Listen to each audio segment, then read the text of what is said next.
And the state will give the child, appoint their relatives as guardians, but keeps an eye on that child.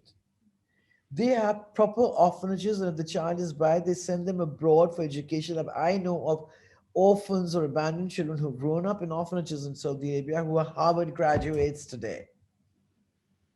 Okay, and in Saudi Arabia, when they appoint a relative as a guardian, that guardian cannot move a step without the permission of the state. But we don't do that. We say we are following that policy, but we don't do that. So in effect, in Pakistan, there is no policy. Anybody who's, if anybody does want to, I mean, I would love to. I'm too old to do it now because it takes a lot of energy to have a child around. But if I would say, if you would want to adopt a child, you can go to ED or whatever, or some hospital. They have a whole lot of girls have been a bit naughty. They were abandoned children. You must take the child and go to the court and apply to be appointed the child's guardian. You will never Thank you. either. And you must. I personally feel you must tell the child is adopted. With the time the shadi comes, the name of the real father has to be there. If you don't have the name, then there is some provision. I really don't know that whose name do you put in the list of father's name. So I reiterate, no adoption policy in Pakistan, but children are being adopted, and you do not adopt children. You get yourself appointed guardian of the minor, and you tend to the needs and wants. Thank you. Very helpful. And the final question is around the slightly different Sexual Harassment Act. What are the salient features of that act? You see that this act, when it came out, it was Sexual Harassment of Women at the Workplace Act of 2002. And I was very much against that women word because I think men are also harassed sexually. Finally, I think the people in the corridors of power, it got to them and they have removed the word women. There is sexual harassment. I've done a few cases of sexual harassment. And unfortunately, the present, and I'm going to say it openly, the present ombudsman doesn't know whether she's coming or going. And it's only an 11-page act. In the entire act, the word male or man has been used once. And I think that they should include sexual harassment of men also, or just take the word sexual away. Mm, mm. Hmm. Harassment. Say your son is working in my company, and Talat comes to me and says, Jamila, please keep my nephew there. So what do? I make your son's life so difficult. I give him overtime. I'm making him work overtime. I'm not giving him the money for the overtime. I'm in a way harassing him, Yes, overloading him with work. forcing It him to comes to a resign. stage that Yes. leave and go. Ah, Okay. So I think the word sexual should be removed. That law needs to be revisited.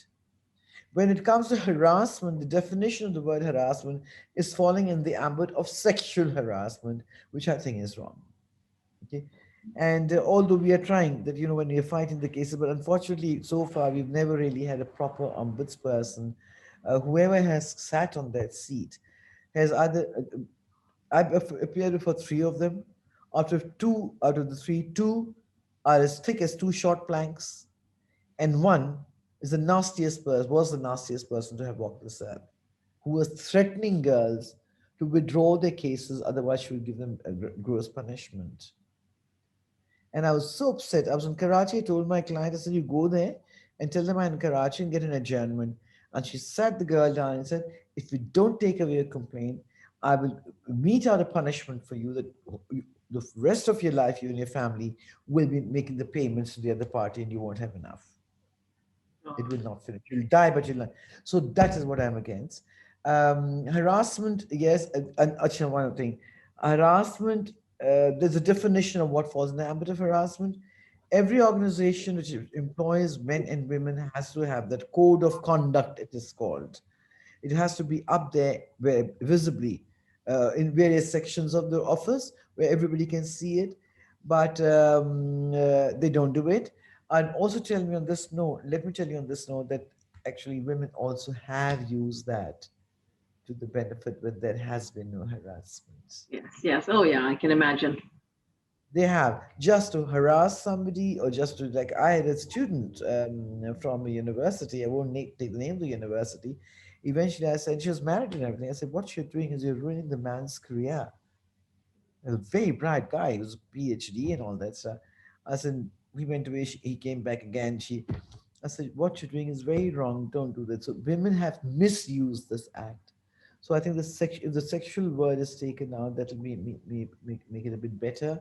And also, this should apply to men and women across the board, which they haven't done. And there's no political will to change these things. I did send a lot of suggestions to the standing committee of this legislative committee, the standing committee who decide. I sent a whole list of things that please amend this law, this should be amended, this, and they promised me 2 weeks time, ma'am. Wonderful, ma'am. 2 weeks time, we'll get back to you. It's been now 5 years. I followed up for 3 years. After that, I gave up the ghost because I've got too much on my plate already. So yes, we have this thing. The harassment thing should be used, but please, I request whoever is going to see this program, don't misuse it, because if I'm representing the opposite party, you're cooked. I'm teaching cleaners, honestly. So The I'm conscious of time, Talat, and sorry, Jamila, just one final question on We have three cyberbullying. minutes. We have 3 minutes to go. We may get cut off. If we do, I'll probably dial in again. Okay, Jamila? So just go to your email and I'll dial in again. Okay, in case we do, because I don't want the flow to finish. I think there's some really great questions we can Great. use Yeah. there. Yeah. Cyberbullying, how does one manage it, and what are the laws around it? we do have a cybercrime law, and the only people that are authorized to look into this law is not the normal police, is the FIA. And believe me, Faria, you will be shocked. You won't believe. When I was shocked, I'm suppose I'm old, fashioned, not a very scientific person. The machinery they have for detecting cybercrime, it is unbelievable. And yes, there have been cases of cybercrime in Pakistan, and people have been brought to the book. So a lot of people think, oh, this law hasn't developed. All you got to do is write to the cybercrime, the FIA, and they'll zoom in. Mm, Yes, we do have. It's very act. It's being very. You see, any law that is implemented evolves. mm, So this law is evolving. And when Fahad Chaudhry, I don't like the guy, but he seems to have a very technical mind. I don't know why I don't like. I've never even seen him in real life. I find him just very, very crude. But he seems to be doing a great job in the Ministry of Technology, and I'm quite proud of what he's doing. The moon sighting and this cybercrime with him, he's done a lot of work and he's going in for more amendments, which I salute him for. You never judge a book by its cover. It was wrong of me to dislike the guy just because I didn't like his face. But he's doing a lot of great work there. Yeah. excellent. Uh, yeah. Talat, We thank need you to so much, Jamila.